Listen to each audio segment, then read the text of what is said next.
अस्सलामुअलैकुम students, computer science की दुनिया में खुशमदीद। चलिए टेक्नोलॉजी को समझते हैं। अस्सलामुअलैकुम। कभी सोचा है कि हमारी ये जो डिजिटल जिंदगी है ये कितनी गैर महफूज हो सकती है? आज हम बस यही जानने की कोशिश करेंगे कि ऑनलाइन खुद को महफूज कैसे रखना है, और सिर्फ यही नहीं बल्कि एक अच्छा डिजिटल शहरी कैसे बनना है। यकीन कीजिए ये हमारी सोच से कहीं ज्यादा अहम है। तो चलें शुरू करते हैं। तो सबसे पहला सवाल, आपकी ऑनलाइन जिंदगी कितनी महफूज है? एक लम्हे के लिए जरा सोचिए, क्या वाकई इस बात का यकीन है कि कोई और नहीं देख रहा? ये सिर्फ एक सवाल नहीं है, बल्कि ये हमारी आज की पूरी गुफ्तगू का मरकज है, जो बताता है कि ये मामला कितना अहम है। तो पहला हिस्सा ये है कि चलें अपना डिजिटल किला तामीर करते हैं। अपने ज़ाती डेटा को एक खजाने की तरह समझना चाहिए। तो फिर इसके गिर्द एक ऐसी दीवार कैसे खड़ी की जाए जिसे कोई तोड़ ना सके? आइए इसी को समझते हैं। तो एक किला बनेगा कैसे? यहाँ 5 बहुत अहम इक़दामात हैं जो सिक्योरिटी के लिए एक गेम चेंजर साबित हो सकते हैं। ये सिर्फ बातें नहीं हैं, ये वो अमली काम है जो फौरन शुरू किए जा सकते हैं। चलें इन्हें एक एक करके देखते हैं। अच्छा, ये 2 फैक्टर ऑथेंटिकेशन, जिसे 2FA भी कहते हैं, इसको यूं समझें कि जैसे घर के मेन दरवाजे पर एक नहीं बल्कि 2 ताले लगे हों। अब अगर कोई चोर पहली चाबी यानी पासवर्ड चुरा भी लेना तो भी वो बाहर ही खड़ा रह जाएगा। क्यों भला? क्योंकि उसे दूसरे ताले की चाबी भी तो चाहिए, और वो दूसरी चाबी एक खास कोड है जो सीधा फोन पर आता है।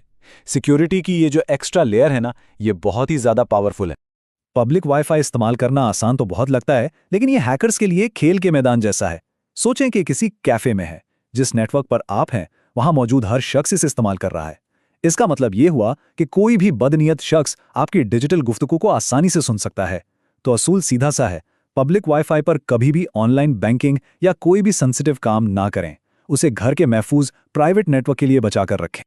और फिर आते हैं ये फिशिंग स्कीम्स। ये लोग बहुत चालाक होते हैं। वो बैंक की तरफ से एक ऐसी जाली ईमेल भेजेंगे जिसमें लोगो और बाकी सब कुछ बिल्कुल असली लगेगा, इस उम्मीद पर कि आप धोखे में आकर अपना पासवर्ड दे देंगे। तो यहाँ एक सुनहरी असूल याद रखें, हमेशा भेजने वाले का ईमेल एड्रेस दोबारा चेक करें। अगर जरा सा भी शक हो तो क्लिक बिल्कुल नहीं करना।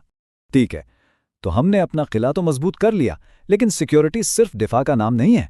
ये इस बारे में भी है कि हम इन दीवारों के बाहर दूसरों से कैसे पेश आते हैं। तो चलते हैं दूसरे हिस्से की तरफ, अपनी डिजिटल कम्युनिटी में एक अच्छे शहरी कैसे बना जाए।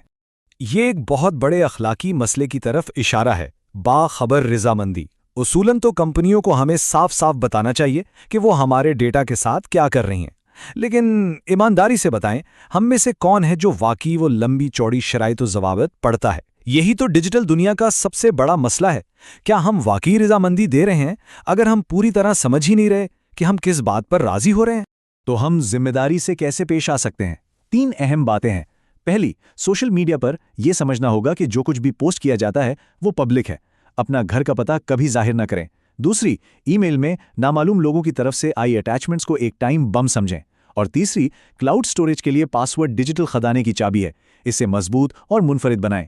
देखें, सादा आदतें लेकिन हिफाजत जबरदस्त। ठीक है, तो हमने सिक्योरिटी और रवैये पर बात की। आप डिजिटल दुनिया के एक और अहम सुतून पर बात करते हैं, मलकियत। जब ऑनलाइन कुछ बनाया जाता है, कोई तस्वीर, कोई गाना या कोई तहरीर, तो उसका मालिक कौन होता है? आइए इंटेलेक्चुअल प्रॉपर्टी की दुनिया में चलते हैं। इंटेलेक्चुअल प्रॉपर्टी राइट्स या IP को यूं समझें जैसे किसी के ख्यालात के लिए जमीन की मिल्कियत हो। ये कवानीन का एक सेट है जो कहता है ये मैंने बनाया है, लिहाजा मैं ही फैसला करूंगा कि इसे कैसे इस्तेमाल किया जाए। ये उस गाने से लेकर जो हम सुनते हैं, हमारे फोन पर मौजूद सॉफ्टवेयर तक हर चीज की हिफाजत करता है। IP की पहली किस्म है कॉपीराइट। ये फनकाराना कामों के लिए होता है, जैसे किताबें, मौसीकी, फिल्में। जैसे ही कोई चीज़ तख्लीक होती है, ये खुद ब खुद इसकी हिफाजत करता है और बनाने वाले को इसे कॉपी और तकसीम करने का खुसूसी हक देता है। अच्छा, तख्लीकी कामों के बाद अब बात करते हैं ब्रांड की पहचान की। यहाँ आता है ट्रेडमार्क। ये इन लोगों, नामों और नारों की हिफाजत करता है जो एक कंपनी को दूसरी से अलग करते हैं। नाइकी का वो स्वूश या एप्पल का कटा हुआ सेब, ये बहुत ताकतवर ट्रेडमार्क्स हैं जिन्हें कोई और इस्तेमाल नहीं कर सकता। और तीसरी किस्म है पेटेंट। ये इजादात के लिए होता है, नए मुफीद तरीके या डिज़ाइन। ये मोजिद को अपनी ईजाद इस्तेमाल करने और बेचने का एक आर्जी इख्तियार देता है। यही वो चीज़ है जो टेक्नोलॉजी में जिद्दत को आगे बढ़ाती है। अब जरा इसके तारीख पहलू पर बात करते हैं। सॉफ्टवेयर पायरेसी ये बुनियादी तौर पर चोरी है। ये तब होता है जब कोई बगैर अदायगी के सॉफ्टवेयर इस्तेमाल, कॉपी या तकसीम करता है। याद रखें, सॉफ्टवेयर खरीदना फिल्म किराए पर लेने जैसा है, फिल्म स्टूडियो खरीदने जैसा नहीं। आप सिर्फ उसे इस्तेमाल करने का लाइसेंस खरीद रहे होते हैं। और ये मत समझिएगा कि ये कोई छोटा मोटा जुर्म है जिससे किसी को फर्क नहीं पड़ता। नहीं, बिल्कुल नहीं। सॉफ्टवेयर पायरेसी की वजह से आलमी मईशत को हर साल 46 अरब डॉलर से भी ज्यादा का नुकसान होता है। जरा तसव्वुर तो करें, अगर ये सारा पैसा उन लोगों तक पहुंचता जिन्होंने असल में ये सॉफ्टवेयर बनाया है, तो इससे कितनी नई इजादात होती, कितनी नौकरियां पैदा होती। तो इन सब बातों के बाद सिक्योरिटी, अखलाकियात, मलकियत हासिल क्या हुआ? ये सब एक मरकजी ख्याल में बंधा है, एक जिम्मेदार डिजिटल शहरी बनना। ये एक मुकम्मल पैकेज है। अपनी हिफाजत करना, दूसरों का एहतराम करना और तख्लीक की कदर करना। ज़ाती हिफाजत, अखलाकी रवैया और इंटेलेक्चुअल प्रॉपर्टी का एहतराम, ये वो 3 सतून हैं जो एक सेहतमंद डिजिटल दुनिया को सहारा देते हैं। और ये किसी और की जिम्मेदारी नहीं है। इसका आगाज़ हमारे हर ऑनलाइन अमल से होता है। हम में से हर एक के पास इसे एक बेहतर जगह बनाने की ताकत है। तो आखिर में एक सवाल छोड़े जाता हूं।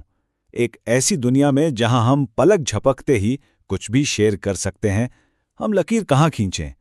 हम आज़ादी और हिफाजत, शेयरिंग और एहतराम के दरमियान सही तवाज़ुन कैसे तलाश करें? जवाब आसान नहीं है, लेकिन इसके बारे में सोचना ही एक हकीकी मानों में बाशऊर डिजिटल शहरी बनने की तरफ पहला कदम है। Join us and register now for online transformation.